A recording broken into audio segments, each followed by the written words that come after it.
चालाक बीवी। श्याम और राधा रायगढ़ गांव में रहते हैं।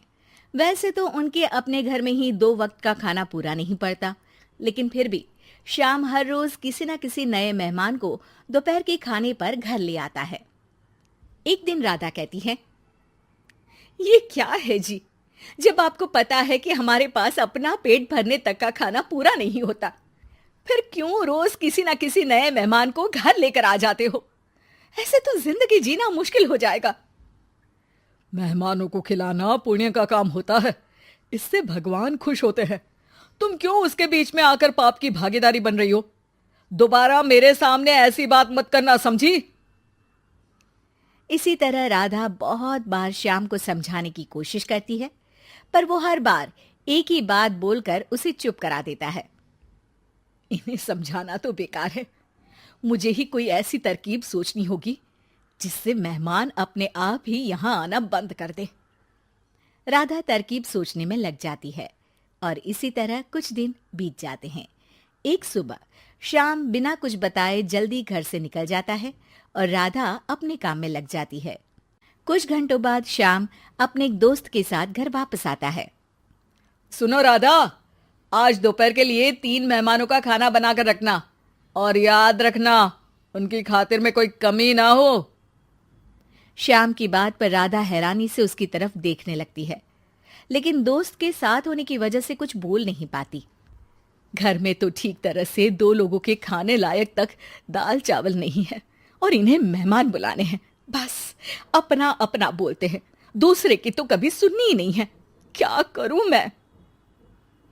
राधा क्या करूं क्या नहीं की उलझन में फंसी ही होती है कि उसके दिमाग में एक तरकीब आती है, जिस पर वो श्याम और उसके दोस्त के घर से बाहर जाते ही रसोई में से सिलबट्टा निकाल कर लाती है। अब मुझे मेरे ये साथी ही इस मुश्किल से बाहर निकालेंगे। राधा सिलबट्टे पर रोली, चावल और हल्दी डालकर उसे मेहमानों के बैठने की जगह पर ले जाकर रख देती है। कुछ ही देर में वो तीनों मेहमान भी घर पहुंच जाते हैं। आइए जी, पधारिए, हमें आपका ही इंतजार था। जी शुक्रिया। श्याम भाई कहाँ हैं? वो ना बस आते ही होंगे, तब तक आप बैठिए ना। जैसे ही वो तीनों अपनी जगह पर बैठते हैं तो सामने पूजा किए सिलबट्टे को रखा देख असमंजस में पड़ जाते हैं।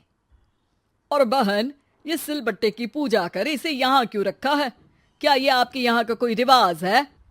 अरे नहीं नहीं, वो तो मेरे पति की मन्नत है, इसलिए पूजा की है। हैं?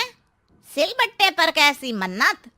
मेरे पति ने मन्नत ली है कि वो अपने मेहमानों को खाना परोसने से पहले इस सिलबट्टे से 3 बार उनके सिर पर मारेंगे। राधा की ये बात सुन तीनों मेहमानों के चेहरों की हवाइयां उड़ जाती है, जिसे देख राधा मन ही मन हंसती हुई उन्हें दिलासा देते हुए कहती है, अरे आप लोग फिक्र मत कीजिए, ज्यादा तेज नहीं मारेंगे, बस 3 बार जरा सी थपकी। और ये सुनते ही तीनों मेहमान डर से कांपते हुए तुरंत अपनी जगह से उठ खड़े होते हैं। अरे अरे, आप सब उठ क्यों गए? मेरे पति बस आते ही होंगे, फिर सब साथ में खाना खाइएगा। अरे जी नहीं, हमें कुछ नहीं खाना। ये कहकर तीनों मेहमान बिना एक पल की और देरी किए घर से बाहर भाग जाते हैं, जिन्हें जाते हुए घर के अंदर आता श्याम देख लेता है। अरे वाह राधा, उन तीनों मेहमानों ने तो बड़ी जल्दी खाना खा लिया। नहीं ना, बिना खाए ही चले गए। अरे वो क्यों?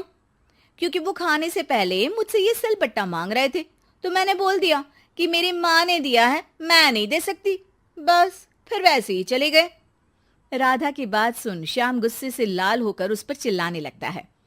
तुम पागल हो क्या? मेहमान को नाराज कर दिया। मेहमान जो मांगे उन्हें वो देना हमारा फर्ज है। इतनी सी बात तुम्हें कब समझ में आएगी? मैं अभी उन्हें ये सिलबट्टा देकर वापस घर में ले आता हूं, तुम खाना तैयार रखना। अब श्याम सिलबट्टा उठाए घर से बाहर निकल जाता है और मेहमानों को ढूंढना शुरू कर देता है, जो उसे पास में ही एक पेड़ के नीचे बैठे दिखते हैं। श्याम उनके पास पहुंचने ही वाला होता है कि वो उसे सिलबट्टे के साथ आता देख दोबारा भागना शुरू कर देते हैं, जिस पर श्याम भी उनके पीछे भागने लगता है। अरे रुको, मैं आप लोगों को ये देना चाहता हूं। अरे आप लोग रुको तो सही। अरे भाई, ये तो हाथ धोकर पीछे पड़ गया है। अरे जुबान कम और पैर तेज चलाओ। वो तीनों पिटाई के डर से और ज्यादा तेज भागने लगते हैं।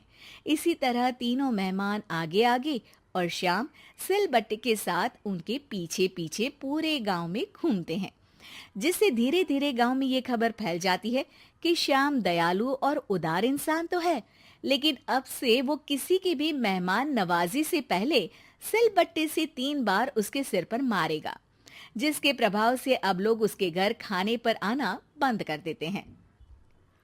मैं तो उन्हें सिलबट्टा देने जा रहा था और लोगों को लगा कि मैं मार रहा हूं। कितना बड़ा बेवकूफ हूं। अब मेरी ही वजह से कोई यहां खाने पर आने के लिए तैयार नहीं है। इस तरह राधा अपनी होशियारी और सिलबट्टे की मदद से श्याम के मेहमानों वाली आदत से छुटकारा भी पा लेती है और घर की शांति भी भंग नहीं होती। जरूरी नहीं कि हर जंग हथियार से ही लड़ी जाए। कुछ के लिए सिर्फ दिमागी चाल ही काफी होती है, और अगर शांति के साथ अच्छे से दिमाग लगाकर सोचा जाए तो मुश्किल से मुश्किल समस्या का समाधान मिल ही जाता है।